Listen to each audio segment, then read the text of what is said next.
शुरू करते हैं आज का लेक्चर।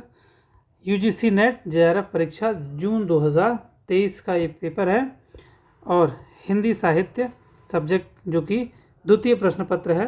ये परीक्षा 17 जून 2023 को हुई थी और ये शिफ्ट 1 का पेपर है। इसमें क्वेश्चन नंबर 1 से लेके क्वेश्चन नंबर 100 तक सॉल्व करेंगे इस पूरी वीडियो में।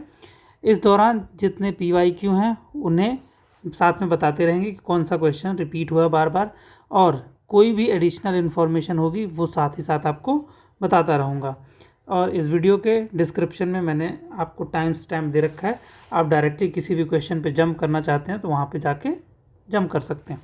चलिए सॉल्व करते हैं। क्वेश्चन नंबर 1, आषाढ़ का एक दिन में पतंजलि का उल्लेख कौन सा पात्र करता है? तो इसका ऑप्शन है अनुस्वार, अनुनासिक, रंगिणी, संगिणी। तो सही आंसर है इसका संगिनी। संगिनी इस चीज़ का जिक्र करती है कि पतंजलि, देखो ये रहा इसका डिटेल्ड आंसर।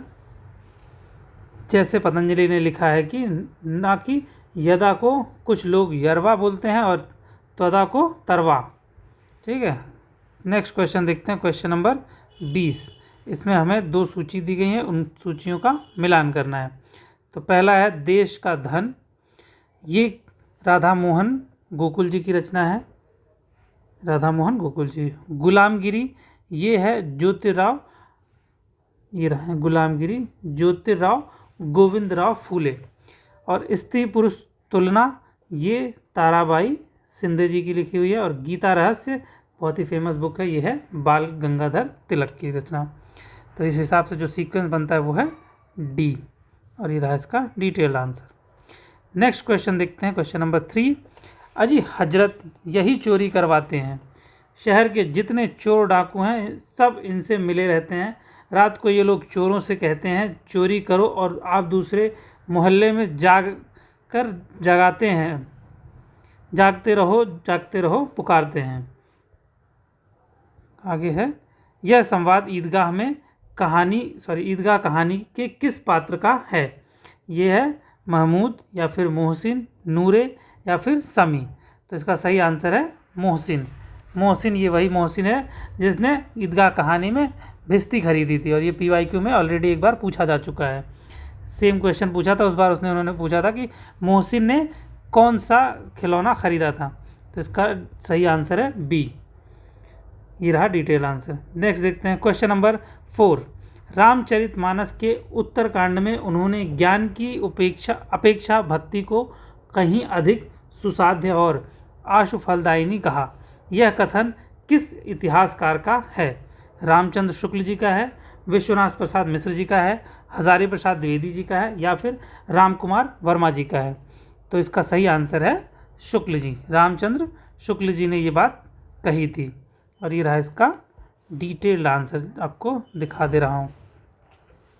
नेक्स्ट क्वेश्चन देखते हैं। क्वेश्चन नंबर 5, अंधेरे में कविता में पागल द्वारा गाए गए गान की पंक्तियाँ हैं, मर गया देश, अरे जीवित रह गए तुम, बी जन मन करुणा सी माँ को हकला दिया, या फिर तीसरा स्वार्थों के पहाड़ खड़े कर लिए, चौथा विवेक को मार डाला, तर्क की जबान बंद कर दी, अब तक क्या किया, जीवन क्या जिया। तो इसका सही आंसर है, देखो जो वो हकला ने उसने बोला था, पहली लाइन उसने बोली थी मर गया देश, अरे जीवित रह गए तुम। फिर उसने बोला था स्वार्थों के पहाड़ खड़े कर लिए, अब तक क्या किया, जीवन क्या जिया। तो ये इसकी सही लाइन। पूरी कविता बता देता हूँ। ओ मेरे आदर्शवादी मन, ओ मेरे सिद्धांतवादी मन, अब तक क्या किया, जीवन क्या जिया, ज़्यादा लिया और दिया बहुत कम, मर गया देश, अरे जीवित रह गए तुम, जन मन करुणा सी माँ को हाकल दिया। ये है पूरी कविता, और ये रहा इसका detailed answer, answer A. Next question देखते हैं। क्वेश्चन नंबर 6, सूची 1 और सूची 2 का मिलान करना है। इसमें कृपी जो है ये कैरेक्टर किस रचना का है? ये है एक और द्रोणाचार्य, जो कि शंकर शेष द्वारा लिखी गई है 1977 में। किन्नी किस रचना का पात्र है? किन्नी आधे अधूरे का पात्र है। और ये मोहन राकेश के द्वारा लिखी गई थी 1969 में। जमुना बहन मोहन महाभोज की पात्र है, और ये जो रचना है ये मन्नू भंडारी की बहुत फेमस उपन्यास है।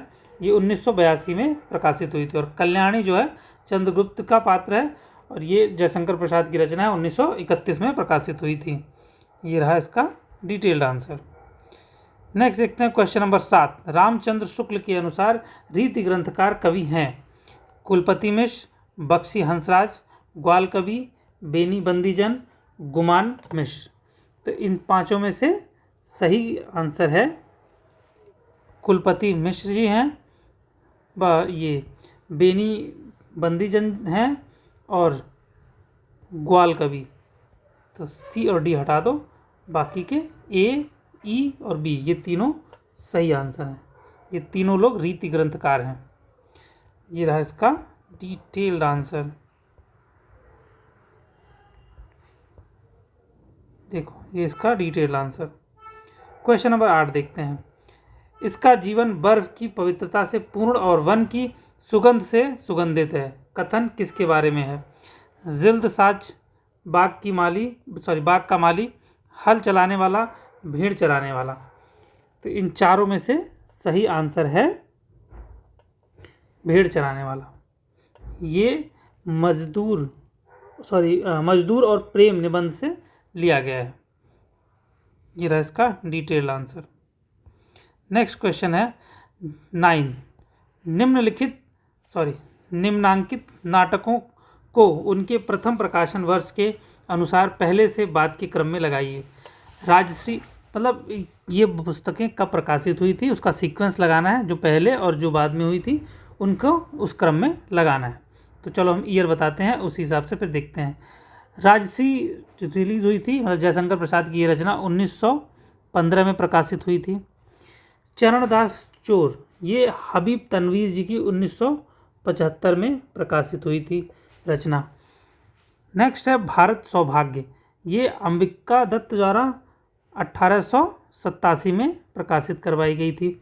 नेक्स्ट है बटोही, ये 2007 में ऋषिकेश सुलभ जी द्वारा प्रकाशित करवाई थी। और लास्ट बचता है पहला राजा जगदीश्वर माथुर जी ने 1969 में इसे प्रकाशित करवाया था। तो इस हिसाब से जो सीक्वेंस बनना चाहिए वो बनना चाहिए CAE,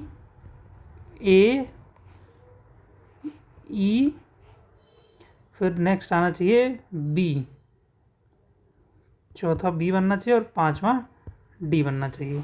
और ये है इसका आंसर D। ये रहा इसका डिटेल्ड आंसर। नेक्स्ट क्वेश्चन देखते हैं। दिल्ली दरबार दर्पण निबंध के अनुसार किलात के खां को सब मिलाकर कितनी कीमत की वस्तुएं तोहफे में मिली थी? 20,000, 25,000, 30,000, 35,000। देखो जिसने ये पुस्तक पढ़ी होगी वो तो सही अंदाज़ा मारे, मतलब उसे पता ही होगा फैक्ट क्या है। लेकिन एक सिंपल कॉमन सेंस बता रहा हूँ, ह्यूमन साइकोलॉजी। अगर आपसे मैं कहूँ 1000 में कोई बात करनी हो तो आप 20,000 सहज रूप से 25,000 के नाम तुरंत लेंगे, जुबान पे आता है। कितना अमाउंट? 25,000। 30,000 और 35,000, 20,000 ये अमाउंट थोड़ा सा कम आएगा, बट इन चारों के कंपैरिजन में 25,000 तुरंत मुंह पे आता है। तो जो राइटर है उसने भी इसी साइकोलॉजी का इस्तेमाल किया है। और वैसे उस कहानी को जिसने पढ़ा है, निबंध को, तो उसे पता ही होगा। आंसर भी यही है, 25,000 रुपये, 25,000 की कीमत दी गई थी, कीमत वाले तोहफे दिए गए थे। बट राइटर ने ये साइकोलॉजी का इस्तेमाल किया है। मे भी आपको समझ आए, अगर आती है तो यूज़ कर लेना, क्योंकि मैंने जब सॉल्व किया था तो मैंने यही साइकोलॉजी इस्तेमाल करी और मैंने सही आंसर पा लिया था। खैर, क्वेश्चन नंबर 11। पाश्चात्य काव्य चिंतकों को उनके जन्म वर्ष के अनुसार पहले से बाद के क्रम में व्यवस्थित कीजिए। I.A. Richard, Coleridge, T.S. Eliot, Matthew Arnold, William Wordsworth. इन पांचों को सही क्रम में लगाना है। देखिए पहले देखता हूँ I.A. रिचर्ड, ये इनका जन्म हुआ था 1888 में। 1888 में ये इनका जन्म हुआ था। फिर नेक्स्ट है मैथ्यू आर्नोल्ड, ये इनका जन्म हुआ था 1822 में। ठीक है। नेक्स्ट है कॉलरिज, इनका जन्म हुआ था 1772 में। नेक्स्ट है T.S. इलियट जी, ये ये 1893 में जन्म लिए थे। आई ए रिचर्ड, इनका जन्म हुआ था 1888 में। और लास्ट है विलियम वर्ड्सवर्थ, इनका जन्म हुआ था 1770 में। तो इस हिसाब से जो सीक्वेंस बनना चाहिए वो है DCBEA, यानी ऑप्शन डी। ये रहा इसका डिटेल्ड आंसर। नेक्स्ट देखते हैं सूची, क्वेश्चन नंबर 12 सूची 1 का सूची 2 से मिलान करवाना है। सीलो, देखो सीलो स्त्री पात्र है, ये किसके पति या प्रेमी है? तो सीलो जो रतन के साथ जाती हैं। नेक्स्ट तारा, तारा जो है असद, एंड कनक जो है वो पुरी या जयदेव से रिलेटेड हैं। और लास्ट उषा बचती है, उषा राजेंद्र जी के साथ जुड़ता है कैरेक्टर। नेक्स्ट इसका ऑप्शन जो सही आंसर इसका होना चाहिए वो है बी। और ये रहा इसका डिटेल्ड आंसर। और ये सारी के सारे जो कैरेक्टर्स हैं वो यशपाल जी द्वारा रचित झूठा सच उपन्यास के पात्र हैं। नेक्स्ट देखते हैं मैला आंचल, फणीश्वर नाथ रेणु जी की द्वारा लिखी गई पहली रचना, पहला ग्रामीणांचल उपन्यास जो कि सुपर डुपर हिट रहा, 1954 की रचना है। के अनुसार बावन दास के मृत्यु स्थल को ग्रामीणों ने क्या रूप दिया? अगर आपने ये रचना पढ़ी है तो यहाँ पे आके आपने महसूस किया होगा कि क्या खतरनाक मोड़ लेता है पूरी कहानी। यहाँ पे आपके आंसू निकल जाएंगे जब बावन दास की मृत्यु होती है। इतिहास, ऐसा कहते हैं इतिहास में 2 मृत्यु ने हिंदी साहित्य को बहुत ऊंचाई पे ले गए, एक तो बावन दास, दूसरा होरी की मृत्यु। इन दोनों ने हिंदी साहित्य को बहुत बड़ी ऊंचाई पहुंचा दी। खैर, अब ऑप्शन देखते हैं। ऑप्शन ए 52 की डी का, दूसरा शहीद स्मारक का, तीसरा भारत माता का थान का, या चिथरिया पीर का। तो इसका आंसर है टी, चिथरिया पीर का। ये रहा इसका डिटेल्ड आंसर। नेक्स्ट क्वेश्चन देखते हैं, क्वेश्चन नंबर 14 सूची 1 और सूची 2 का मिलान करवाना है। आयु और ऋतुओं का संबंध, ये निबंध किसका है? ये निबंध उत्तरा फाल्गुनी का, देखो ये निबंध उत्तरा फाल्गुनी के देखो ऐसे देख लो ना, आयु और ऋतुओं से संबंध रखना है तो क्या उत्तरा फाल्गुनी के आसपास इससे एक लिंक भी बनता है जो कि कुबेरनाथ की राय की रचना है। माता, मातृभूमि और जन्मभूमि, ये उठ जाग मुसाफिर से रिलेटेड है, मतलब उस निबंध की विषय वस्तु है। कल्याण का रूप, ये शिव मूर्ति से एसोसिएटेड है जो कि प्रताप नारायण मिश्र की रचना है। नई पीढ़ी के प्रति नई पीढ़ी की चिंता, ये मेरे राम का मुकुट भीग रहा है जो कि विद्यानिवास मिश्र जी की रचना है, उससे एसोसिएटेड है। तो इस हिसाब से जो आंसर होगा वो है बी। और ये रहा इसका डिटेल्ड आंसर। क्वेश्चन नंबर 15 देखते हैं। शरद के संबंध में उपर्युक्त कथन, यहाँ पे शरद चंद्र है, शरद चंद्र चट्टोपाध्याय जी के बारे में बात चल रही, क्योंकि उन्हीं के ऊपर एक रचना है आवारा मसीहा, और उसी से ये सारी लाइनें ली गई। चलो अब नेक्स्ट देखते हैं इसमें पूरा डिटेल आंसर। शरद बचपन में डरपोक स्वभाव के थे, ये स्टेटमेंट ठीक है, ये तो ऐसा नहीं, डरपोक तो नहीं थे। गृहस्थी से शरद का कभी लगाव नहीं रहा, यस ये बात सही है। शरद बाबू की रचनाओं पर बिरज बहू और विजय नाटक का रूपांतरण हुआ, यस ये बात सही है। नेक्स्ट है, अपने भाई की समाधि शरद के घर के पास नदी के तट पर बनवाई थी, यस ये बात भी सही है। शरद ने कोई वसीयतनामा नहीं लिखा था, गलत बात है। तो बी सी डी इसका सही आंसर, यानी सी ऑप्शन इसका सही है। और ये रहा इसका डिटेल्ड आंसर। क्वेश्चन नंबर 16 देखते हैं। भारतवर्ष की उन्नति कैसे हो सकती है? निबंध में भारतेंदु जी ने सब उन्नतियों का मूल किसे माना है? धर्म को माना है, भाषा को माना है, संस्कृति को माना है, या कृषि को माना है? तो भारतेंदु हरिश्चंद्र जी के अनुसार अगर आप धर्म को उन्नति की ओर ले जाएंगे तो बाकी सारी चीज़ें उन्नति की ओर चली जाएंगी। तो इसका डिटेल्ड आंसर ये रहा। क्वेश्चन नंबर 17 सूची 1 से सूची 2 का मिलान करवाना है। ये रहा पूरा क्वेश्चन, लेट्स डिस्कस। उठ गए आज बापू हमारे, झुक गया आज झंडा हमारा, ये किसकी रचना है? ये हरिवंश राय बच्चन जी की क्या भूलूं क्या याद करूं के उपन्यास से लिया गया है। सोने की थारी में जेवना परोसो रामा, जेवना न जेवे हमार बलमा। ये मुर्दहिया से लिया गया है। और मुर्दहिया किस पे लिखी गई है? तुलसीदास जी के ऊपर लिखी गई है और तुलसीदास द्वारा लिखी गई है, डॉक्टर तुलसीदास। नेक्स्ट है तुलसी गंग दो भय, सकुवनी को सरदार, तिनके काव्यन में मिली भाषा विविध प्रकार। ये रामधारी सिंह दिनकर जी द्वारा रचित संस्कृत के 4 अध्याय उससे ली गई है। नेक्स्ट है जीवन मंथन से निकला विष, वह जो तुमने पान किया, और अमृत हो बाहर आया, उसे जगत को दान किया। ये आवारा मसीहा का से लिया गया, जो कि विष्णु प्रभाकर जी द्वारा लिखी गई है। इसी से रिलेटेड देखो, आज वाली जो एक वीडियो बता रहा था मैं, उस वीडियो में ट्रिक में यही बता रहा था एक, कि अगर आप अपनी आंखें खोल के रखोगे तो आपको पता चलेगा। इसके पहले जो क्वेश्चन नंबर 15 था, वो पूरी क्वेश्चन आवारा मसीहा के ऊपर था। तो ये आप उससे लिंक कर सकते थे, थोड़ा डायरेक्टली इनडायरेक्टली लिंक होता है ये, ठीक है। इस हिसाब से जो सीक्वेंस बैठता है वो है सी, और ये रहा इसका डिटेल्ड आंसर। नेक्स्ट देखते हैं क्वेश्चन नंबर 18, हर बार का रिपीटेड टॉपिक, परीक्षा गुरु। परीक्षा गुरु उपन्यास के विविध प्रकरणों के शीर्षक हैं। इस पुस्तक में 41 शीर्षक हैं, 41, 1-2 भी नहीं, 41। याद करना बहुत मुश्किल है, बट फिर भी लेट्स ट्राई। दुर्जनता, प्रामाणिकता, प्रेत भय, ईश्वर प्रेम, अदालत। ये 5 में से कौन कौन सा प्रकरण शीर्षक हैं? तो इसका सही आंसर है प्रामाणिकता और अदालत, और लास्ट है प्रेम भय, यानी CDE, और ये ऑप्शन बी इसका सही आंसर। ये रहा 41 अध्यायों का नाम, प्रकरणों का नाम। और एक क्वेश्चन देखो, एक फिर से रिपीट कराता हूँ, PYQ में उन्होंने पूछा था अध्याय, अंक, भाग के अलावा परीक्षा गुरु में किस शब्द का प्रयोग किया गया है? तो यहाँ पे उसकी जगह पे प्रकरण शब्द का प्रयोग किया गया है। ये लास्ट ईयर का PYQ है, दिसंबर 2022 का, ठीक है। चलो नेक्स्ट देखते हैं क्वेश्चन नंबर 19, संस्कृत के 4 अध्याय। आप कमेंट करके बताओगे ये किसकी रचना है? मल्टीपल बार इसी क्वेश्चन पेपर में रिपीट हो चुका है।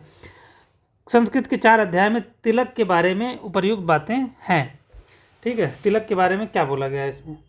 देखो, पहला स्टेटमेंट है, गीता रहस्य में तिलक जी ने सुस्पष्ट घोषणा की कि गीता का उद्देश्य निवृत्त नहीं, प्रवृत्ति का प्रतिपादन किया। तो इसका ये वाला ऑप्शन सही है, ये बात उसमें लिखी गई है, संस्कृत के 4 अध्याय। नेक्स्ट है, कर्मण गृहस्थ को योगी, सन्यासी और भक्त के समकक्ष नहीं माना जा सकता, ये गलत है। तिलक के उपदेश तत्कालीन समय में वीरता, निर्भीकता और सच्चाई के सबसे बड़े उपदेश थे, यस सही बात है। तिलक जी का आज़ादी दिलवाने में बहुत बड़ा योगदान था। गीता का मार्ग संन्यास का मार्ग है, संसार त्याग और कर्म न्यास का मार्ग है। जिसने भगवत गीता भी पढ़ी होगी वो भी ये काट देगा तुरंत, ऐसा नहीं कहती भगवत गीता कहीं भी। तिलक जी ने बताया कि योग का अर्थ गीता में है, कर्म है, यस ये बात सही है। जिन्होंने पढ़ी होगी कि भगवत गीता, वो भी ये जानते होंगे कि ये बात कही गई भगवत गीता में ही। तो संस्कृत के 4 अध्याय पढ़े हो ना पढ़े हो तो भी आपको आंसर मिल जाएगा। खैर इसका आंसर ए है, ठीक। नेक्स्ट देखते हैं क्वेश्चन नंबर 20, निम्नलिखित में से भारतेंदु के निबंध कौन से हैं? अगर आपने भारतेंदु हरिश्चंद्र के बारे में थोड़ा भी जानते होंगे तो इसमें नाम आसानी से इसके नाम से ही पहचान जाएंगे कि उनकी रचना कौन सी है। वैष्णवता और भारतवर्ष, देशोन्नति, लेवी प्राण लेवी, सुशिक्षितों का कर्तव्य, भारतवर्षोन्नति कैसे हो सकती है? तो देखो, देश प्रेम से रिलेटेड उनकी जो कविताएं, जो निबंध हैं, वो आंसर हो जाएंगे। तो एक तो ये बात है, भारतवर्षोन्नति कैसे हो सकती है, बहुत फेमस भी है। दूसरा, इसमें कौन सी बात देश की है? देशोन्नति, वैष्णवता की और भारतवर्ष, ये तीनों रचनाएं भारतेंदु हरिश्चंद्र जी द्वारा रचित हैं। और ये रहा डिटेल्ड आंसर, ऑप्शन सी इसका करेक्ट है। नेक्स्ट देखते हैं क्वेश्चन नंबर 21, निम्नलिखित में से अर्ध संवृत्त स्वर है? आ, ए, ओ, ए, ओ, उ। अर्ध संवृत्त का मतलब है जब आप बोलते हो तो अपने जो होंठ हैं वो कितना खोलते हैं, वो आधा खोलते हैं या पूरा वृत्त बनाते हैं, ठीक है, उससे रिलेटेड है। तो इसका आंसर ए, ओ। इसको आप बोल के देखोगे तो आपको समझ में आ जाएगा कि संवृत्त, जैसे ये पढ़ोगे आपको समझ में आएगा। देखो, मुख का द्वार कम खुला तो संवृत्त, विवृत्त क्या है? मुख का द्वार पूरा खुल गया, जैसे आ, पूरा खोलना पड़ेगा आपको। अर्ध विवृत्त स्वर क्या है? जिसमें मुख का द्वार आधा खुलता है, तो अ, ए, आ, औ, ये अर्ध विवृत्त और अर्ध विवृत्त स्वर है। नेक्स्ट क्वेश्चन देखते हैं। क्वेश्चन नंबर 22 सत्य कथन है। वैदर्भिक रीति में ओज गुण प्रकाशक वर्णों की अधिकता होती है? नहीं, गलत बात है, ये सत्य नहीं है। भारत के नाट्यशास्त्र में रीति के लिए प्रवृत्ति शब्द का उल्लेख हुआ है? यस, ये बात सत्य है, इसका प्रयोग हुआ है। नेक्स्ट है, वामन ने रीति के 5 प्रकार माने हैं? वैदर्भी, गौड़ी, पांचाली, शौरचैनी और लाटिया। गलत बात है, ऐसा नहीं है। कुंतक ने रीति को मार्ग कहा है? यस, सही है। नेक्स्ट है, भोज ने अवंतिका और मागधी नामक 2 नए वृत्तियों का उद्भावन की है? यस, ये भी सही है। तो बी, डी, ई जो जिसमें ऑप्शन होगा वही इसका आंसर है, और ये है डी, इसका आंसर डी है। डिटेल आंसर मिल गया आपको। क्वेश्चन नंबर 23 चलो सॉल्व करते हैं। निम्नलिखित में से कौन सा कथन विवेकानंद के हैं? ये कथन पढ़ के ही आप बता दो कि विवेकानंद जी ने कौन से बोले होंगे। मजबूत बनो कायर और लिबलिबे ना बने रहो साहसी बनो, कायरों की ज़रूरत नहीं है। जो पढ़ाने वाले जो स्टेटमेंट्स हैं वो विवेकानंद जी के हैं, तो ये सही आंसर है। समूचा संसार जब तक एक साथ आगे कदम नहीं बढ़ाता तब तक कोई प्रगति संभव नहीं है। ये भी बात सही है, विवेकानंद जी ने कही है। शिक्षा से उन्नति ज्ञान जनता को ब्रिटिश शासन का सम्मान करना सिखाएगी और उनमें एक हद तक इस शासन के प्रति अपनत्व की भावना भी पैदा करेगी। विवेकानंद जी ने ऐसी कोई बात नहीं कही है। नेक्स्ट है, मानव हृदय में मैं संगीन की नोक के बूते बुराई को हटाने के यकीन नहीं करता। ये भी बात गलत है, ऐसा नहीं कहा विवेकानंद जी। समाज के सभी सदस्यों को संपत्ति, शिक्षा अथवा ज्ञान प्राप्त करने के लिए समान अवसर मिलने चाहिए। ये बात विवेकानंद जी की द्वारा कही गई है। तो इस हिसाब से ए, बी, ई इसका आंसर है, यानी डी ऑप्शन इसका सही है। नेक्स्ट क्वेश्चन देखते हैं, क्वेश्चन नंबर 24। इसमें हमें सूची 1 से सूची 2 का मिलान करवाना है। ठीक है, तो पहला है, पूछे जग किंतु पिता का नाम ना बोल सकेंगे। ये किससे है? ये दिनकर जी की लिखी हुई रश्मि रथी का है। ये कर्ण बोलता है। न कुछ कह सकी अपनी, न उन्हीं की पूछ मैं सकी भय से। ये बात किस में कही गई है? ये साकेत में कही गई है उर्मिला के द्वारा। मैथिली शरण गुप्त की लिखी हुई रचना है। और तोड़ दो यह क्षितिज मैं भी देख लूँ उस ओर क्या है। ये महादेवी वर्मा जी की लिखी हुई सांध्य गीत में बहुत प्यारी बहुत खूबसूरत कविता है, पढ़िएगा कभी। लोगों ने तो बेच दिए ईमान, गीत फरोश जो कि भवानी प्रसाद मिश्र जी की रचना है। उससे रिलेटेड भवानी प्रसाद मिश्र की एक रचना है, कभी पढ़िएगा मौका। आज पानी गिर रहा है, बहुत खूबसूरत रचना है। ये है डिटेल आंसर। क्वेश्चन नंबर 25 देखते हैं। किस स्थान के लोग बड़े बड़े नखों को पसंद करते हैं? नाखून क्यों बढ़ते हैं? हजारी प्रसाद द्विवेदी जी द्वारा रचित है, और उसी में ये उन्होंने बोला है कि किस जगह के लोग हैं जिन्हें नाखून बढ़ाना पसंद है। दक्षिणात्य के, गौड़ देश के, उज्जैनी के, या स्थावरीश्वर के। तो इसका सही आंसर है गौड़ देश के। गौड़ देश के लोगों को नाखून बढ़ाना अच्छा लगता है।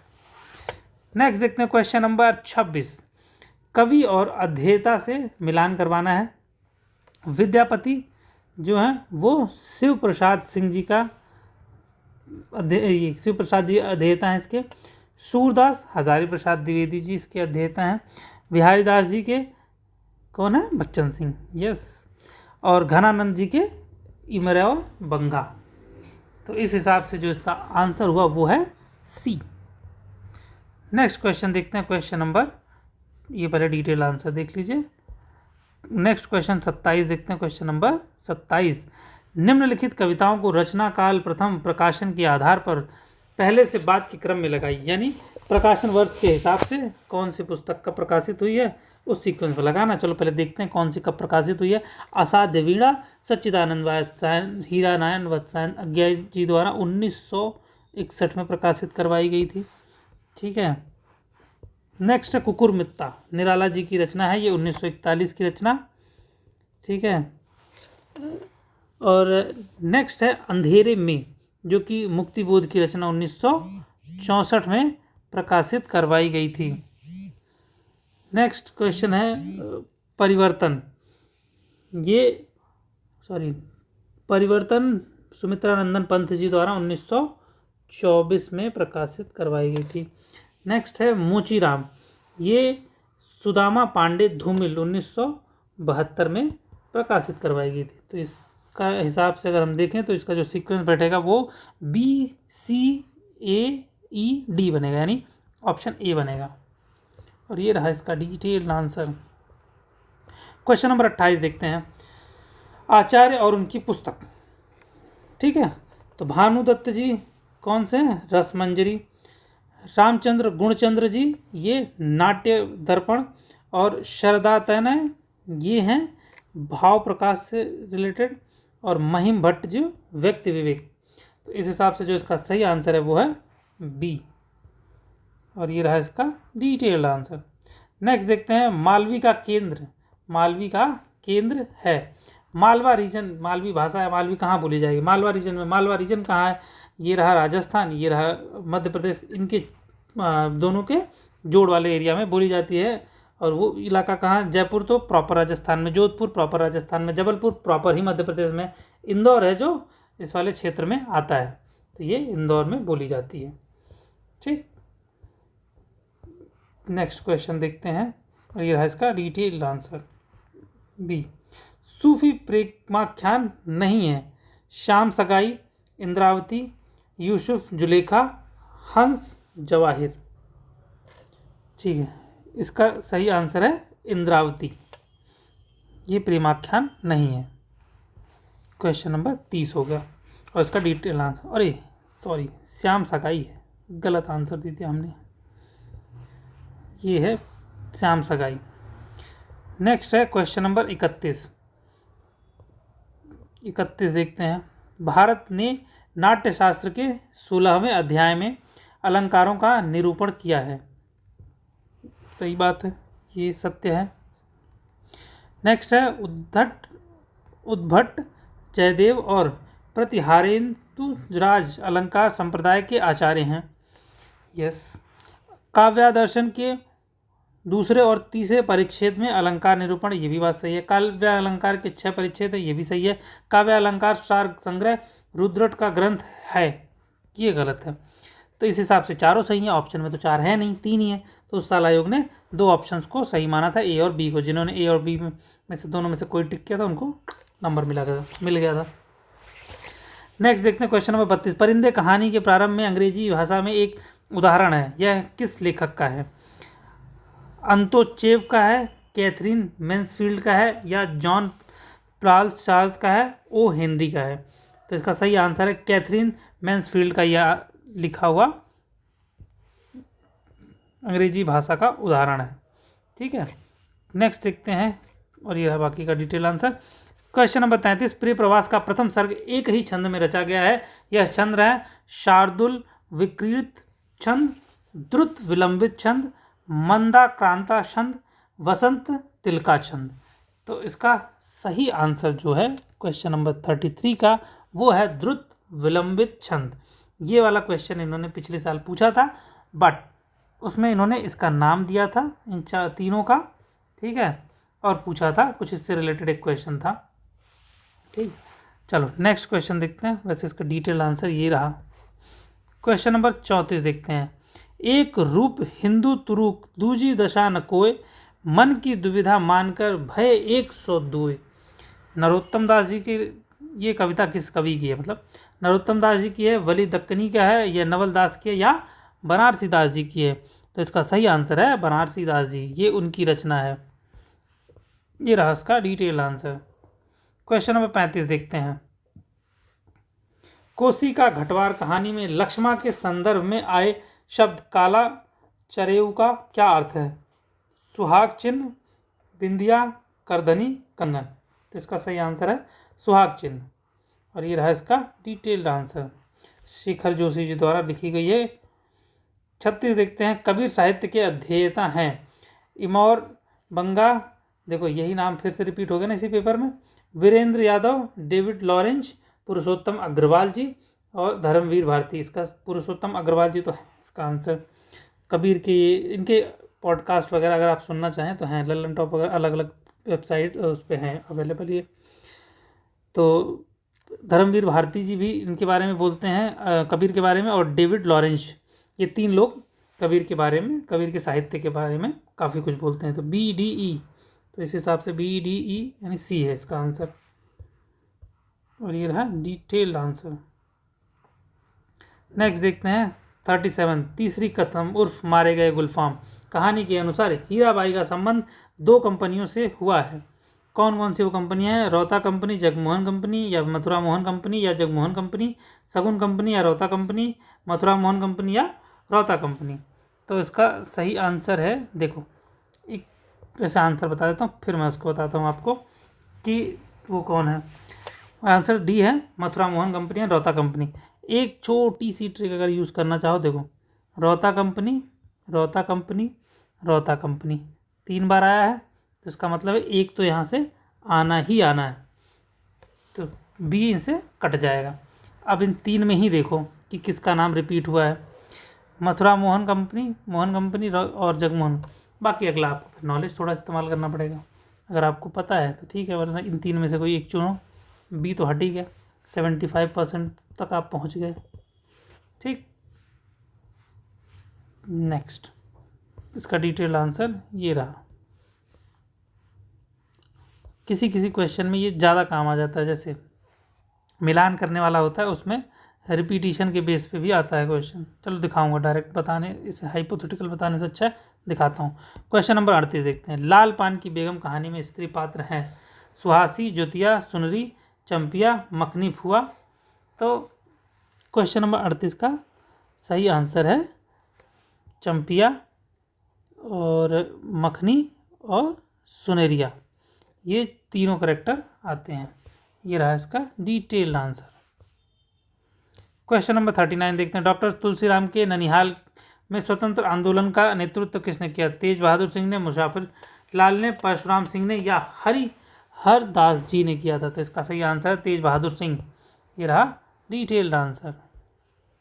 क्वेश्चन नंबर 40 देखते हैं। इंस्पेक्टर मातादीन चांद पर कहानी के अनुसार इंस्पेक्टर मातादीन ने चांद पर जाकर जो काम किए उन्हें पहले से बाद के क्रम में लगाइए। तो इसका सीक्वेंस सीधे देखते हैं। सबसे पहले थानेदार ने हर जगह हनुमान मंदिर बनवाए। हनुमान मंदिर बनवाने के बाद उसने लोगों की तनख्वाह कम कर दी, पुलिस वालों की। जब तनख्वाह कम करी तो जान बचाने वाले आदमियों को उसने जेल में डाल दिया। फिर उसने क्या किया, लास्ट में पुलिस का मानवतावाद, इस अवधारणा से पुलिस वालों का विश्वास जगाया। फिर लास्ट में नकली चश्मदीद गवाह उसने बना दिए। तो ये है इसका सीक्वेंस और ये होगा इसका आंसर। ठीक है, हरिशंकर परसाई की है, बहुत बड़े व्यंग्यकार हैं हमारे देश के। क्वेश्चन नंबर 41 देखते हैं। देवनागरी लिपि के संबंध में निम्नलिखित बातें उपयुक्त हैं। जैसा बोला जाता है देवनागरी में वैसा ही लिखा जाता है, बात सही है। और नेक्स्ट है, एक लिपि चिन्ह से अनेक ध्वनियों को व्यक्त करने की क्षमता है। ये बात भी नहीं, ये नहीं सत्य है। और नेक्स्ट है, संविधान में देवनागरी लिपि में लिखित हिंदी राजभाषा माना जाता है। यह सही बात है। देवनागरी लिपि में पंजाबी और उड़िया भाषा लिखी जाती है। नहीं, ऐसा नहीं है। पंजाबी भाषा गुरमुखी से बनाई गई है। और नेक्स्ट उड़िया जो है वो उसकी लिपि है ब्राह्मी लिपि। ठीक है, तो इस हिसाब से ये दोनों गलत है और संकेत और ध्वनि के हिसाब से निश्चितता होती ही है। तो आंसर सी है इसका। ये रहा इसका डिटेल्ड आंसर। नेक्स्ट क्वेश्चन देखते हैं। Question number 42। भोला राम का जीव कहानी के अनुसार भोला राम को कितने साल, रिटायर होने के कितने साल बाद तक पेंशन नहीं मिली थी? इसका आंसर 5 है। ये बहुत फेमस है तो इसलिए उतना डिटेल में जानने की ज़रूरत। ये रहा बाकी कहानी का डिटेल आंसर। क्वेश्चन नंबर 43 देखते हैं। निम्नलिखित नाटकों को हिंदी में उनके प्रथम प्रदर्शन वर्ष के आधार पर पहले से बाद के क्रम में लगाइए। ये है बकरी, आगरा बाजार, आषाढ़ का एक दिन, महाबली, माधवी। अगर देखो इसमें से 2 रचनाएं हैं, जो 3 रचनाएं हैं जो बहुत फेमस हैं, जिनका आपको पता होना चाहिए, जैसे बकरी, आगरा का बाजार और आषाढ़ का एक दिन। ये तीनों को आपको पता होना चाहिए कब रिलीज़ हुई थी। तो जैसे आगरा बाजार 1954 की रचना है, ठीक है, और आषाढ़ का एक दिन ये 58 में रिलीज़ हुई थी। और बकरी जो है ये 74 में रिलीज़ हुई थी। तो अगर ये 3 का सीक्वेंस पता है, ये 2 भले ना पता हो तो भी आप इसे टिक मार जाएंगे। वैसे मैं बता देता हूँ कि ये दोनों कब प्रकाशित हुई थी।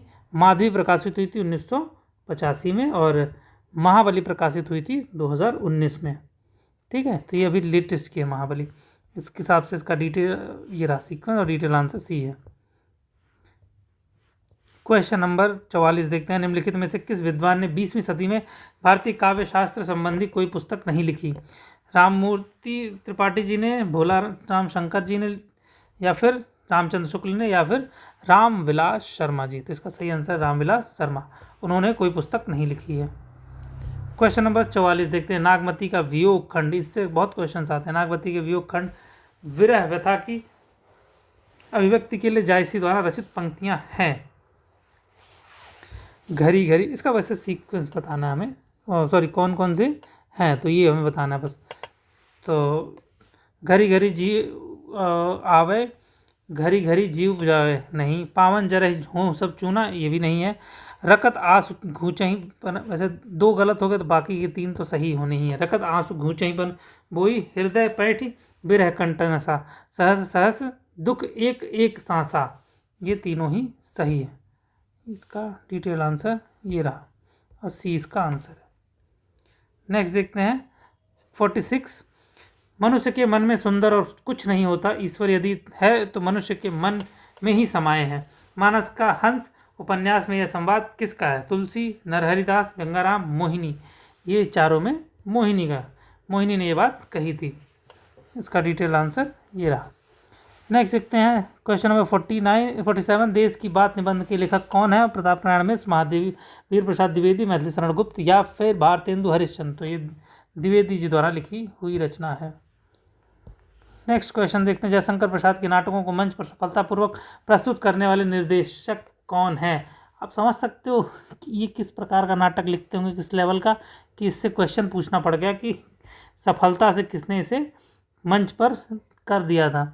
ठीक है, इसके बारे में आप बताइएगा किस महान लेखक ने कहा था इनके बारे में, प्रसाद जी के बारे में, कि प्रसाद जी में प्रसाद गुण की कमी है। ठीक है, तो इसका आंसर देखते हैं कौन सा है। हबीब तनवर, इब्राहिम अलकाजी, नहीं ये नहीं है। बी.वी. कारंत ने, या फिर शांता गांधी? यस, ये दोनों लोगों ने यही किया था। इन दोनों लोगों ने ही सफलतापूर्वक प्रस्तुत किया था। सत्यदेव दुबे, श्यामचंद्र जालन, नहीं। राजेंद्र नाथ ओम शिवपुरी, नहीं। ये रहा इसका डिटेल आंसर। 49। नागरी प्रचारी सभा के संस्थापक हैं? शिव कुमार सिंह, रामनारायण सिंह, श्याम सुंदर दास, राम नारायण मिश्र, श्याम सुंदर दास मेहता, लज्जाराम, बालकृष्ण भट्ट? तो इसका आंसर ये तीनों है, ए सी ई, शिव कुमार, रामनारायण सिंह और श्याम सुंदर दास जी। डिटेल आंसर ये रहा। नागार्जुन की कालिदास कविता में निम्न में से किसका उल्लेख है? विक्रम, यक्ष, शकुंतला, इंदुमती या अज? तो इसका आंसर है ये 3। इंदुमती के मृत्यु शोक से अज रोया या तुम रोए थे, कालिदास सच सच बतलाना, तुम रोए या अज? और ये था, चित्रकूट के सुबह शिखर से उस बेचारे ने भेजा था, जिनके द्वारा है संदेशा, उन पुष्करावर्त मेघों का साथी बनकर उड़ने वाले कालिदास, ओ कालिदास। ये रहा इसका डिटेल आंसर। बहुत प्यारी कविता है कालिदास, पढ़िएगा, नागार्जुन द्वारा लिखी गई है। वर्ड्सवर्थ के अनुसार कविता स्वतः स्फुरित अभिव्यक्त होती है, सही बात है। कॉलरिज के अनुसार रम्य कल्पना केवल स्मृति पर निर्भर है, जबकि कल्पना, प्रेरणा और अवधारणा अनेक स्रोतों से सामग्री संचय करती है। एकदम सही बात, दोनों लोगों ने सही बात बोला है। ये स्टेटमेंट दोनों लोगों ने ही बोला, तो ये सही है। नेक्स्ट देखते हैं क्वेश्चन नंबर 52।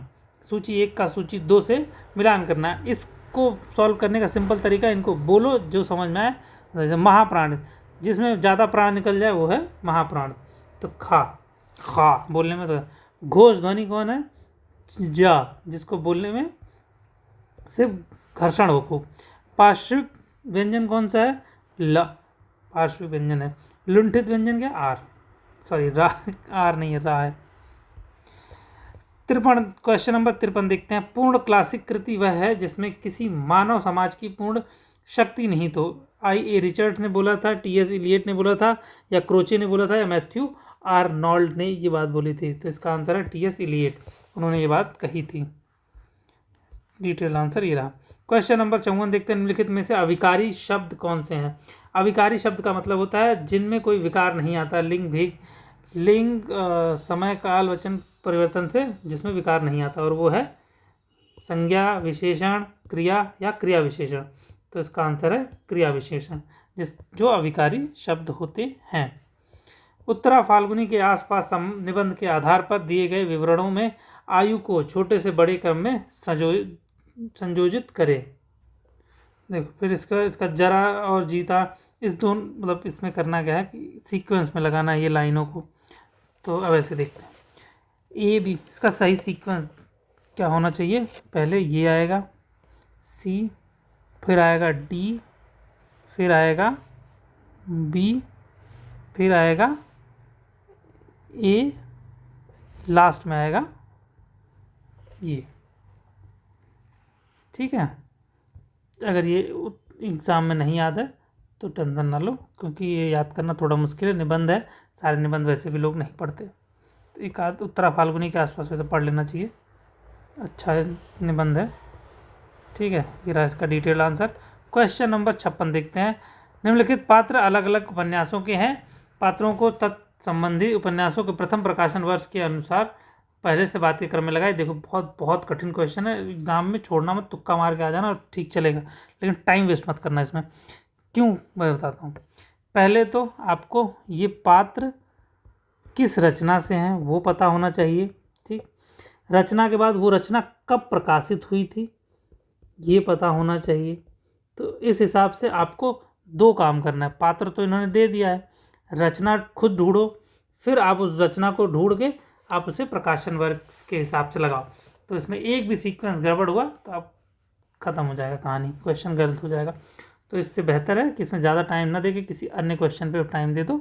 ठीक, इसमें अगर तुक्का मार सकते हो तुक्का मारो, बाकी अगर इमीडिएटली कुछ काम करता है दिमाग तो कर लो। चलो नेक्स्ट इसको सॉल्व करते हैं ना, इसको डिटेल में बताते हैं। देखो भैरवी जो है ये बाणभट्ट की आत्मकथा हजारी प्रसाद द्विवेदी द्वारा 1946 में प्रकाशित हुई थी। लीजा जो है ये तमस उपन्यास की भीष्म साहनी द्वारा लिखी गई है, ये 1973 में प्रकाशित हुई थी। बेला जो है ये झूठा सच का पात्र है और यशपाल जी द्वारा लिखी गई थी, ये 1958 और 60 में प्रकाशित हुई थी। पहला वाला 58 और दूसरा वाला 60 में प्रकाशित हुई थी। नेक्स्ट बचते हैं सरस्वती। शेखर एक जीवनी का ये कैरेक्टर है जो अज्ञेय द्वारा लिखा गया था, 1941 में प्रकाशित हुई थी। और आखिरी बचते हैं बंती, ये झूठा सच, सॉरी मैंने झूठा सच किसका बता दिया था, 58 बेला तो राग दरबारी का है, सॉरी बेला राग दरबारी का, ये 1968 में प्रकाशित हुई थी। बंती जो है ये 1958 और 60 वाले में रहे हैं। ये रहा इसका डिटेल आंसर। नेक्स्ट देखते हैं क्वेश्चन नंबर 57। उसने कहा था मैं आए पंजाबी शब्द और उसका हिंदी अर्थ। देखो इस क्वेश्चन में एक छोटी सी कॉमन सेंस वाली चीज़ बताता हूँ। इसको लिखने का तरीका देखो और इस वाले सूची 2 में देखो लिखने का तरीका, तो क्या इसके पता होने ना होने से कोई फ़र्क पड़ेगा? नहीं, कॉमन सेंस यही कहता है कि ये इसका एक्सप्लेनेशन होगा। ठीक, इसके लिखने के तरीके से ही पता चलता है। नेक्स्ट खोते वर्ड आपने क्या नहीं सुना है? पंजाबी शब्द खोते किसको बोलते हैं? खोते से गधा। ठीक, नेक्स्ट ये दो आपको पता चल गया। इन दो के बेस पे अगर आप जाओगे तो जैसे डी का 3 आया, ये 2 में है 3, और सी का 1 आया तो सिर्फ इसमें है तो आंसर सी हो जाएगा। बाकी का आपको भले पता हो ना हो अलग बात है। कुड़वाई का जमीन की नाप होती है और घुमाव का मतलब होता है मंगनी। ठीक है, सॉरी उल्टा बोल दिया मैंने। कुड़माई का मतलब मंगनी होता है, घुमाव का मतलब जमीन होता है। ये रहा इसका डिटेल आंसर। चलो क्वेश्चन नंबर 58 देखते हैं। ये हत्यारे गांव के मुखिया हैं, गरीबों का खून चूसने वाले सूद ब्याज डेढ़ी सवाई नजर नजाराना घूस घास जैसे भी हों, गरीबों को लूटो, उस पर सुराज चाहिए। जेल जाने से सुराज न मिलेगा, सुराज मिलेगा धर्म से, न्याय से। गोदान उपन्यास में यह कथन किसका है? गोदान में अगर ऐसा कोई बगावती और प्रोग्रेसिव सेंटेंस बोलता है तो वो है धनिया। गोबर नहीं बोलेगा, गोबर तो थोड़ा बाद में जाके बोलता है थोड़ा बहुत, लेकिन इतना भी बगावती सेंटेंस नहीं बोलता है पूरे पुस्तक में। सिलिया में वैसे ही ताकत नहीं है, शोभा में भी नहीं है, गोबर में थोड़ी बहुत है लेकिन इतनी भी नहीं है कि वो इतना बड़े सेंटेंस। धनिया है जो किसी का नहीं सुनती, धनिया के ही सेंटेंस से जाके वो पूरी पुस्तक एंड होती है कि यही है इनका गौदान। एंड में हो जाता है कि यही इनका पूरा पैसा जो है पंडित जी, ये पूरा इनका गोदान है। मुझे अपनी कविताओं के लिए दूसरे प्रजातंत्र की तलाश है, यह कथन किस कविता में है? नक्सलवाड़ी में है, अकाल दर्शन में है, मोचीराम में है, या पट कथा में है? तो इसका सही आंसर है, हाँ जी, नक्सलवाड़ी में है। ये कविता नक्सलवाड़ी से ली गई। ये रहा इसका डिटेल आंसर। अब देखते हैं क्वेश्चन नंबर 60। कबीर का घर शिखर पर जहाँ सिलहली गयल। इस वाक्यांश में सिलहली शब्द का क्या अर्थ है? हिलती हुई सिल, फिसलने लायक, प्रकाश युक्त, सुनहरी। तो इसका आंसर है बी, प्रकाश फिसलने लायक। ये रहा इसका डिटेल्ड आंसर। क्वेश्चन नंबर 61 देखते हैं। उपन्यासों में गीत कविताओं के प्रयोग पर सत्य कथन है। इसका झूठ सच में पंजाबी कवियों बुल्ले शाह बाबा फरीद की कविता प्रयुक्त है? नहीं, गलत बात है। जिंदगी नामा में हिंदी कविता तुलसी रसूल के प्रेतों का प्रयोग है? नहीं। मैला आंचल के सुमित्रानंदन पंत की कविता का इस्तेमाल किया गया? हाँ जी, किया गया है। मैं हम मानस का हंस में मोहिनी रैदास का एक भजन गाती है? हाँ, गाती है। तमस में सर्वे भवन्तु सुखिनः का उपयोग किया गया? हाँ जी, ये भी किया गया है। और ये है आंसर सी इसका, इस हिसाब से। और ये रहा इसका डिटेल्ड आंसर। नेक्स्ट देखते हैं क्वेश्चन नंबर 68। भारत दुर्दशा नाटक में निम्न पात्रों के मंच पर आने का सही क्रम क्या है? आलस, दुर्देव, भारत, रोग, मदिरा। देखो, सबसे पहले किसकी एंट्री होती है? भारत की होती है। भारत पहले सबसे पहले मंच पे आता है, फिर इसके बाद आता है भारत दुर्देव, फिर तीसरे नंबर पे आता है रोग, फिर चौथे नंबर पे आता है आलस्य। और जीवन में हाथ पैर हिलाना नहीं अच्छा, मर जाना पे कहीं उठ के जाना नहीं अच्छा, ये आलस्य बोलता है। मदिरा लास्ट कैरेक्टर है जो आती है। ये हिसाब से जो सही सीक्वेंस बनता है वो है सी। नेक्स्ट क्वेश्चन देखते हैं, और ये पहले डिटेल्ड आंसर। Question number 62। निम्नलिखित दो कथन दिए गए हैं। कथन 1, गिरिधर बहुब्रीहि समास का उदाहरण है, रामकृष्ण तत्पुरुष समास का उदाहरण है। ये गलत है, पहला वाला सही है। राम और कृष्ण है, तत्पुरुष नहीं है, द्वंद्व समास है। ठीक है, तो इसका आंसर सी है। ये रहा डिटेल्ड आंसर। क्वेश्चन नंबर 62 देखते हैं। भारतीय लोकतंत्र की आलोचना करने वाला नाटक युग में है? बकरी, आगरा बाजार, अंधा युग, एक द्रोणाचार्य, बकरी, महाभोज, अंधा युग और आधे अधूरे। देखो, इन तीनों में सबसे यहाँ पे महाभोज जो है, इसमें तो खुल के पूरे राजनीति, इंडियन राजनीति की बातचीत कही गई है, और बकरी में भी इंडियन राजनीति की बातचीत कही गई है। ये रहा इसका डिटेल्ड आंसर। नेक्स्ट क्वेश्चन देखते हैं। Question number 65। सरदार पूर्ण सिंह के निबंध है, नैनों की गंगा, आचरण की सभ्यता, और हम डार डार तुम पात पात, पवित्रता, जय जमुना मैया की। तो इसका सही आंसर है ए, बी, सी। डी और ई इनके रचना नहीं है, निबंध नहीं है मतलब। निम्नलिखित घटनाओं को पहले से बाद के क्रम में व्यवस्थित कीजिए। देखो, इनमें से 3 चीज़ों का अगर आपने हिस्ट्री विस्ट्री भी पढ़ी होगी अच्छे से तो आप समझ जाएंगे। जैसे मैं सीक्वेंस कॉमन सेंस का बताता हूँ। सबसे पहले ब्रह्म समाज आया, राजा राम मोहन राय, इसी से निकला था आर्य समाज, इसी से निकला था प्रार्थना समाज, और इसके बाद आया था आनंद मठ, और सबसे लास्ट में गीता प्रकाशन हुआ था, गीतांजलि। ठीक है, और ये वाला जो विवेकानंद का जो संबोधन है, ये 1893 का बहुत ज़्यादा प्रचलित है। आपको पता भी होना चाहिए, नहीं पता तो अब पता चल गया। अब याद रखना, 1893 का है, जहाँ पे उन्होंने पहली बार बोला था अमेरिका के न्यूयॉर्क में जाके, भाइयों और बहनों।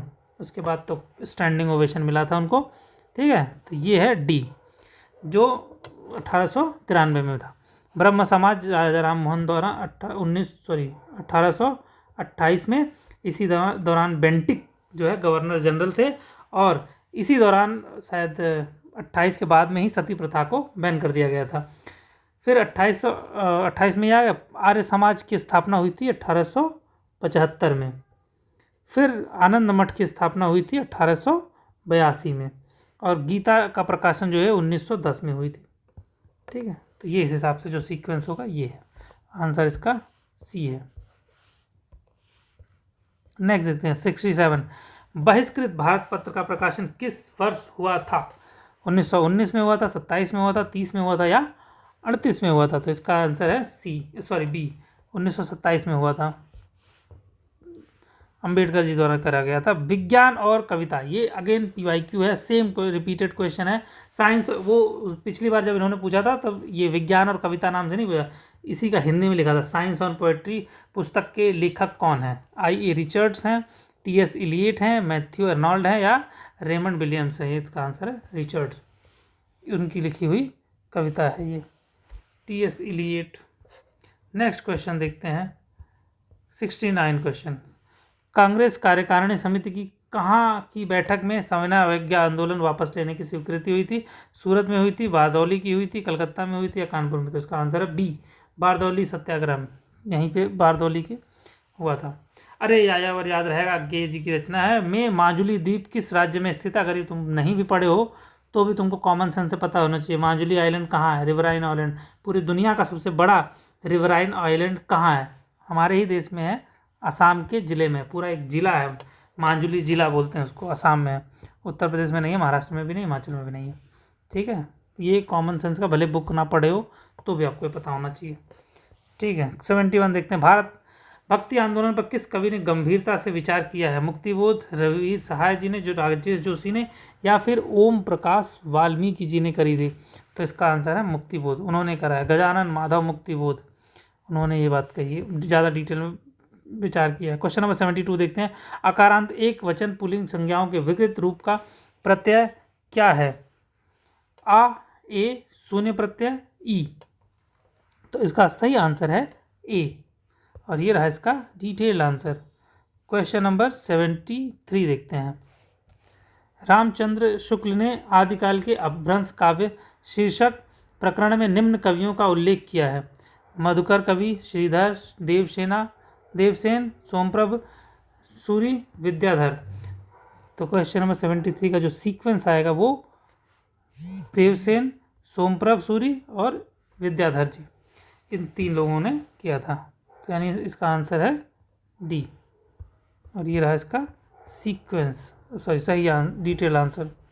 क्वेश्चन नंबर 74 देखते हैं, पहला और दूसरे कथन का बारे में बोलता है। रोज उर्फ गैंग्रीन कहानी के अनुसार मालती के पति का नाम विश्वेश्वर है, और वे एक छोटे से स्टेशन मास्टर नहीं, वो डिस्पेंसरी में काम करता है, तो ये स्टेटमेंट गलत हो जाती है। चीफ की दावत कहानी में चीफ के आग्रह करने पर माँ ने पुराना टप्पा 2 पत्थर अनारा दे गाकर सुनाई है, शादी विवाह वाला गीत है, ये सुनाती हैं माता जी।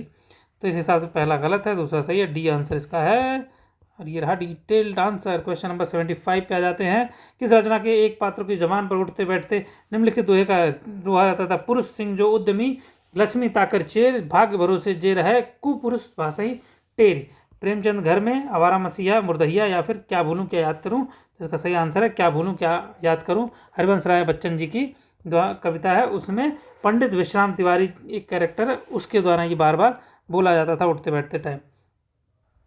चलो नेक्स्ट देखते हैं, क्वेश्चन नंबर 76, इसको प्रकाशन वर्ष के हिसाब से सही क्रम में लगाना है। दुर्लभ बंधु ये प्रकाशित हुई थी कब? दुर्लभ बंधु जो है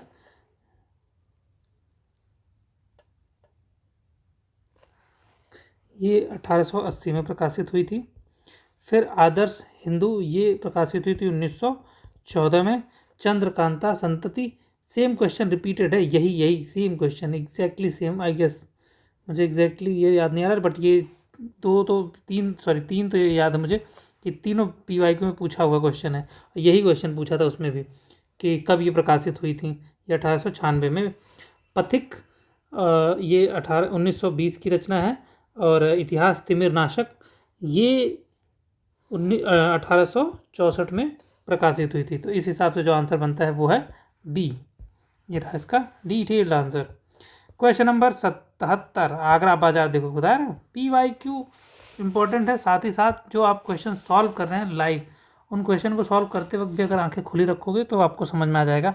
आगरा बाजार नाटक का आरंभ किस नज्म से होता है? कन्हैया का बालपन, बालदेव जी का बालपन, आदमी नामा या फिर शहर आशोभ। तो इसका आंसर है शहर आशोभ द्वारा होता है। ये रहा डिटेल आंसर। 78 देखते हैं। चंचल किशोर सुंदरता की करती रहती रखवाली, मैं वह हल्की सी मसलन हूँ जो बनती कानों की लाली। यह किसका संवाद है? चिंता, ईड़ा, लज्जा, श्रद्धा। तो इसका सही आंसर है लज्जा। लज्जा ये बात बोलती है। क्वेश्चन नंबर 79 देखते हैं। स्मृति आख्यान संस्मरण की पुस्तकें हैं। इसकी नंगा तलाई का गांव, लौट आओ उधार, गोलमेज, मुखड़ा क्या देखें, याद हो कि ना याद हो। ठीक है, तो इसका सही आंसर है नंगा तलाई का गांव, लौट आओ उधर और याद हो कि ना याद हो। ये है इसका डिटेल आंसर, ACD यानी ए। तो ये है डिटेल आंसर उसका। नेक्स्ट क्वेश्चन देखते हैं। क्वेश्चन नंबर 80, स्वनिम के संबंध में उपर्युक्त कथन है। वाक्य में शब्दों के संबंध निर्धारित करते हैं। दूसरा, पहले तो ये गलत है। इसका संबंध मौखिक भाषा से है, यस। स्वनिम का सार्थकता की दृष्टि से शब्द लघुत्तम इकाई है, यस। नहीं, शब्द लघुत्तम इकाई नहीं होते हैं। यह उच्चरित भाषा की लघुत्तम इकाई है, यस। इसका ज्ञान भाषा के शुद्ध उच्चारण को जानने में सहायक है, यस, ये भी सही है।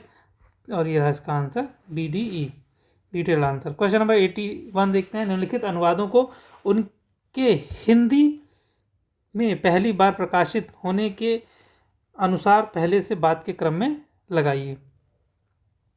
खड़िया का घेरा, एकांतवासी। इसे प्रकाशित होने के वर्ष के हिसाब से लगाना, चलो वो दिखाते हैं। खड़िया का घेरा जो है ये 2002 में प्रकाशित हुई थी और इसके रचयिता हैं कमलेश्वर जी। फिर आता है एकांतवासी, ये 1886 की रचना है। ये प्रकाशित करवाई थी श्रीधर पाठक जी ने। और शांत पथिक जो है ये श्रीधर पाठक की ही रचना है, ये 1902 में आई थी। तो ये दोनों श्रीधर पाठक की रचना है। कामदेव का अपना, बसंत ऋतु का सपना, ये रचना आई थी 2018 में, अभी 6-7 साल पुरानी है। 2018 में हबीब तनवरी जी द्वारा लिखी गई थी। और विश्व प्रपंच रामचंद्र शुक्ल जी की रचना 1907 में लिखी गई थी। तो आप समझ सकते हो कि लेटेस्ट की भी कविताएं, कहानियां और पुस्तकों के बारे में ये पूछ लेते हैं। ठीक है, एक तो 2019 वाली एक थी इसी साल में, अभी ये और कितना लेटेस्ट आओगे, 2023 का पेपर है। तो सोचो उन बच्चों के लिए जो 2023 का पेपर दे रहे होंगे और उनके लिए कितनी लेटेस्ट की कविता। ठीक है, ये डिटेल्ड आंसर। क्वेश्चन नंबर 82 देखते हैं। नीचे दो सेंटेंसेस दिए हैं, सही गलत देखना। झूठा सच, तमस और जिंदगी नामा आदि उपन्यासों में अनेक पात्र पंजाबी पृष्ठभूमि के हैं, इसलिए इन उपन्यासों में हिंदी और उर्दू के अतिरिक्त कहीं कहीं पंजाबी की भी संवाद उपयोग में लाए गए हैं। सीधी सी बात है, जब कैरेक्टर होगा तो पंजाबी तो बोलेगा ही ना, पंजाब का कैरेक्टर होगा तो पंजाबी बोलेगा। नेक्स्ट आपका बंटी के अनुसार बंटी का पूरा नाम अरूप बत्रा है, यस, ये बात भी सत्य है, दोनों ही सही है। यशपाल जी द्वारा लिखा है झूठा सच, मन्नू भंडारी के द्वारा लिखा गया है आपका Bunty multiple time repeated question है। नेक्स्ट देखते हैं 83 स्कंदगुप्त के स्त्री पात्र, कई बार बोल चुका हूँ, पिछले 3-4 वीडियो में भी बोल चुका हूँ, फिर इस वीडियो में बोल रहा हूँ। जयशंकर प्रसाद से रिलेटेड उनकी जितनी रचनाएं हैं उनको आप पढ़ लीजिए। स्त्री पात्र और उनके प्रकाशन वर्ष ये ज़रूर पूछेगा ही पूछेगा। स्त्री पात्र के बारे में पूछा, जेता, देवकी, मालिनी, रामाचंद्रा। देखो जयशंकर प्रसाद जी थोड़ा भक्ति भाव वाले आदमी थे, तो वो जब अपने कैरेक्टर्स के नाम रखते थे तो उसी तरीके का वो उनका नाम रखते थे। जैसे देवकी हो गया, मलिनी हो गया, फिर रमा हो गया, रामा। तो ये इस तरीके के वो कैरेक्टर्स ईजाद करते थे, बनाते थे। नेक्स्ट देखते हैं क्वेश्चन नंबर 84। रामकृष्ण और शिव के व्यक्तित्व पर किस समाजवादी चिंतक ने विचार किया? जय प्रकाश नारायण जी ने, राम मनोहर लोहिया जी ने, आचार्य नरेंद्र देव ने, या मधुलिमेय? तो इसका सही आंसर है राम मनोहर लोहिया जी ने किया था। इन्होंने ही समाजवादी पार्टी फिर बाद में BSP बनाया था, बहुजन समाजवादी पार्टी। सॉरी, अरे समाजवादी पार्टी बनाई थी, उनके ही विचारों पे। क्वेश्चन नंबर 85, आलोचना पत्रिका के संपादक नहीं रहे। अरुण कमल जी, परमानंद श्रीवास्तव जी, नामवर सिंह जी, कमला प्रसाद जी। इन चारों में से कमला प्रसाद जी हैं, ये इसके संपादक नहीं रहे हैं आलोचना पत्रिका के, बाकी तीनों लोग रहे हैं। 86 देखते हैं, नाटकों में गीतों के प्रयोग के बारे में सत्य कथन है। अंधेरी नगरी में कबाब वाला, नारंगी वाला, कुंजड़िन हलवाई और ब्राह्मण गीत गाकर अपनी बात कहते हैं। नहीं। दोहा छंद का प्रयोग अंधेर नगरी और बकरी नाटक में किया गया है। सही बात है। महाभोज, आधे अधूरे और आषाढ़ का एक दिन में कोई भी पात्र गीत नहीं गाता। हाँ, ये बात सही है। स्कंदगुप्त में आह वेदना मिली विदाई गीत देवसेना गाती है। यस। क्वेश्चन नंबर नेक्स्ट है, भारत दुर्दशा में किताब खाना वाले दृश्य में 6 सभ्य लोग मिलकर एक गीत गाते। नहीं, ऐसा नहीं है। इसका आंसर BCD बी है। ये रहा डिटेल आंसर। नेक्स्ट देखते हैं क्वेश्चन नंबर 87, भारतीय नवजागरण के संबंध में उपर्युक्त कथन है। ठीक है, तो पहला है, नवजागरण का जमाना सभ्यताओं की टकराहट को ना होकर सभ्यताओं के आत्मनिरीक्षण का था। यस, ये बात सही है। नेक्स्ट है, ईश्वर चंद्र विद्यासागर ने स्त्री अधिकार आंदोलनों की निंदा की। गलत। औपनिवेशिक माहौल में भारत का नवजागरण बुद्धिवादी जागरूकता के अलावा राष्ट्र आत्मा पहचान का संघर्ष भी था। सही बात है। स्वामी दयानंद सरस्वती हिंदुओं की मूर्ति पूजा का समर्थन करते थे। नहीं करते थे। बस अब लास्ट बचाइए। ये तो सही है, तो इस हिसाब से ये होना चाहिए इसका आंसर। क्वेश्चन नंबर 88 देखते हैं, असर्शन रीजन, पहली पूरे पेपर में पहला क्वेश्चन असर्शन रीजन बेस्ड। अंग्रेजों ने पुरानी आर्थिक संरचना को बदला, जमीन का नया बंदोबस्त किया। नए बंदोबस्त के कारण जमीन का क्रय विक्रय करने की छूट मिली। ठीक है, तो इस कैसा, तो बात तो सही है कि हाँ, इन्होंने किया था जमींदारी सिस्टम और परमानेंट सेटलमेंट लेके आए थे। बदलती हुई परिस्थितियों में बुद्धिजीवी वर्ग के लोगों ने समाचार पत्रों के माध्यम से अंग्रेजों के अत्याचारों का विरोध करना आरंभ किया। ये भी बात सही है, बट ये इसका रीज़न नहीं है, तो बी है इसका आंसर। रेयरली ये वाला ऑप्शन होता है असर्शन रीजनिंग में, बट इस वाले में अनफॉर्चुनेटली था, तो अब क्या कर सकते हैं। बहुत रेयरली, अगर अब तक के PYQ में पूछा गया तो आई गेस ये पहला या दूसरा होगा। इस लेवल का कम पूछते हैं, समझ जाओ। क्वेश्चन नंबर 89, लख कर अनर्थ आर्थिक पथ पर हारता रहा मैं स्वार्थ समर। इस पंक्तियों में मैं का अर्थ है निराला, मनु, राम, पूर्वा। तो इन चारों में से क्या है इसका अर्थ? तो इसका सही अर्थ है निराला, क्योंकि लिखी गई उन्हीं की, निराला जी द्वारा लिखी गई है। इनकी एक रचना थी, मैं अकेला देखता हूँ आ रही मेरे समय की सांझ बेला, मैं अकेला, मैं अकेला। बहुत प्यारी कविता, पढ़िएगा। क्वेश्चन नंबर 90 देखते हैं, निम्नलिखित पुस्तकों को उनके प्रथम प्रकाशन वर्ष के अनुसार लगाना है। तो इनका ईयर देख लेते हैं, तो उसी हिसाब से लगाते हैं कौन कब। दूसरी परंपरा की खोज 1982 की रचना है, और इतिहास और आलोचना ये 1957 में प्रकाशित हुई थी। नेक्स्ट है, जब कविता की जमीन और जमीन की कविता, ये 2010 की रचना है। कविता के नए प्रतिमान, ये 1968 में प्रकाशित हुई थी। आलोचना और विचारधारा, ये प्रकाशित हुई थी 2012 में। तो आप देख रहे हैं कितनी लेटेस्ट की कविताओं के बारे में भी पूछ ले रहे हैं। तो इस हिसाब से जो इसका सीक्वेंस बनेगा वो है ए ऑप्शन। चलो, अब ये पैराग्राफ है। क्वेश्चन नंबर 91 से 95 के लिए पैराग्राफ पढ़ना है और उससे क्वेश्चंस को सॉल्व करना है। तो पैराग्राफ आप पढ़ लीजिए। आई होप पढ़ लिया होगा। चलो आगे का हिस्सा पढ़ लो। आई होप पढ़ लिया होगा। इसे सॉल्व करते हैं क्वेश्चन। क्वेश्चन नंबर 91, उपरोक्त अनुच्छेद के अनुसार आधुनिक चिंतन के जिन पश्चिमी रचनाकारों विचारकों ने प्रोत्साहन प्रदान किया उनमें नहीं है मिल, स्पेंसर, नीत्शे, लॉक। तो इनमें से कौन है जिसने नहीं किया था? तो इसका आंसर है नीत्शे, इन्होंने नहीं किया था। और ये रहा इसका डिटेल्ड आंसर। क्वेश्चन नंबर 92, उपर्युक्त अनुच्छेद के अनुसार अंग्रेजी राज में शिक्षा संबंधी सुधारों का उद्देश्य नहीं था, ब्रिटिश शासन के प्रति अपनत्व पैदा कराने के लिए। ठीक है।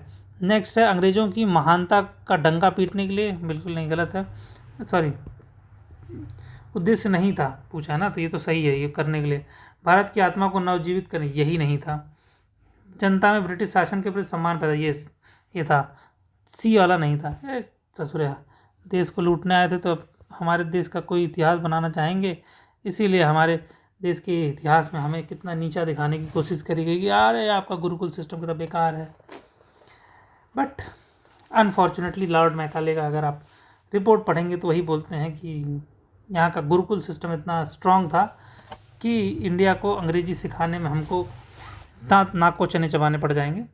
खैर, नेक्स्ट देखते हैं क्वेश्चन नंबर 93। उपर्युक्त अनुच्छेद में किस ऐतिहासिक व्यक्ति का उल्लेख नहीं है? मैकाले, बायरन, मिल्टन या मार्क्स? तो इसका बात है डी, मार्क्स। मार्क्स तो लेटेस्ट के हैं ना, डी है। नेक्स्ट क्वेश्चन नंबर 94 देखते हैं। उपर्युक्त अनुच्छेद के अनुसार अंग्रेजी शिक्षा में भारतीयों को जो नई चेतना जागी उसे ने भारतीयों पर क्या प्रभाव डाला? भारतीयों में जीवन के प्रति नए वैज्ञानिक दृष्टिकोण का आधार बनाया। ठीक है। भारतीयों ने दूसरे देश के प्रगतिशील विचारों को सराहना सीखा? नहीं, ये भी नहीं है।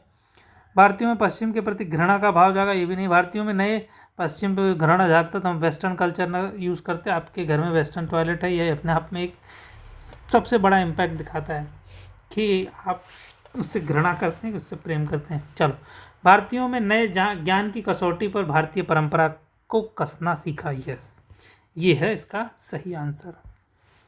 उपर्युक्त अनुच्छेद के अनुसार पश्चिमी शिक्षा द्वारा भारत में विकसित विचारधारा का अंग नहीं था। तो इसका आंसर है सर्वधर्म समभाव, उदारवाद, समानता का विचार या जनवाद। तो क्वेश्चन नंबर 95 का जो सही आंसर होना चाहिए वो है सर्वधर्म समभाव, और ये रहा इसका डिटेल्ड आंसर। क्वेश्चन नंबर 96 से लेकर क्वेश्चन नंबर 100 तक के लिए ये रहा पैराग्राफ, आप इसे पढ़ लीजिए। आई होप इसे आपने पढ़ लिया होगा। अब क्वेश्चन नंबर 96 डिस्कस करते हैं।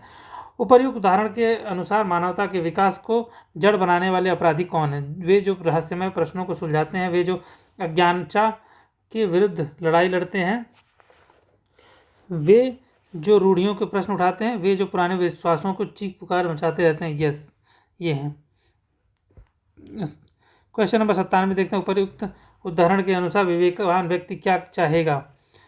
विश्वास की चीख पुकार मचाते रहना? गलत बात है, ऐसा नहीं माने चाहेगा वो कभी भी।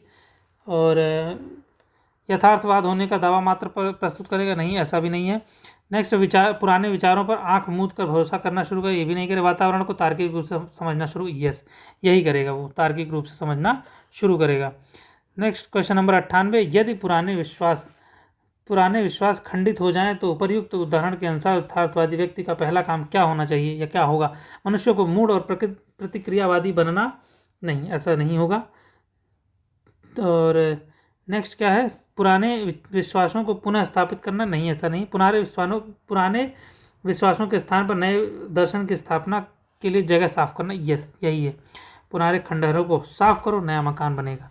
पुराने विश्वासों की आलोचनाओं का जवाब देना? नहीं, बिल्कुल नहीं, ऐसा नहीं करना है as per paragraph. Question number 99 देखते हैं। उपर्युक्त उदाहरण के अनुसार यथार्थवादी व्यक्ति को क्या करना होगा? सभी प्राचीन विश्वासों की चुनौती देना होगा? यस। पुराने विश्वासों के लिए जगह साफ करना होगा? नहीं। पुराने विश्वासों को तर्क से बचाना होगा? नहीं। नए विश्वासों को निर्माण की प्रक्रिया को साबित करना होगा? नहीं, बाधित करना होगा? नहीं। ये आज का detail answer. Next and last question of the video, question number 100 discuss करते हैं। उपर्युक्त उदाहरण के अनुसार विकास के लिए मनुष्य को क्या नहीं करना होगा? रूढ़िगत विश्वासों को चुनौती देनी होगी? नहीं, ऐसा कुछ नहीं है। सॉरी, चुनौती देनी, उसने पूछा क्या नहीं करना, चुनौती देनी पड़ेगी। प्रचलित मतों को तर्क की कसौटी से बचाना होगा? नहीं, ये तो करना ही करना है। यही नहीं करना है। बाकी कर लोगे तो फिर तो क्या ही रहेगा, तर्क बढ़ाने के लिए कहाँ, घटने के लिए आप कर लोगे। रूढ़िगत विश्वासों की आलोचना करनी होगी? यस, करनी होगी। रूढ़ियों पर अविश्वास करना होगा? यस, ये भी बात सही है। और इसका डिटेल आंसर ये रहा। क्वेश्चन नंबर 100 इसी के साथ सॉल्व होता है। अगर आप अब तक टिके हुए हैं, आपने वीडियो को यहाँ तक देखा है, दैट मीन्स आपको ये वीडियो अच्छी लगी है, तो इसलिए चैनल को सब्सक्राइब कर दीजिए। और वीडियो पसंद आई है तो लाइक बनता है, लाइक कर दीजिए। और अपने एक दोस्तों के साथ इसे शेयर कर दीजिए। और इस वीडियो को यहीं समाप्त करते हैं। मिलते हैं अगली वीडियो में, तब तक के लिए जय हिंद, जय भारत।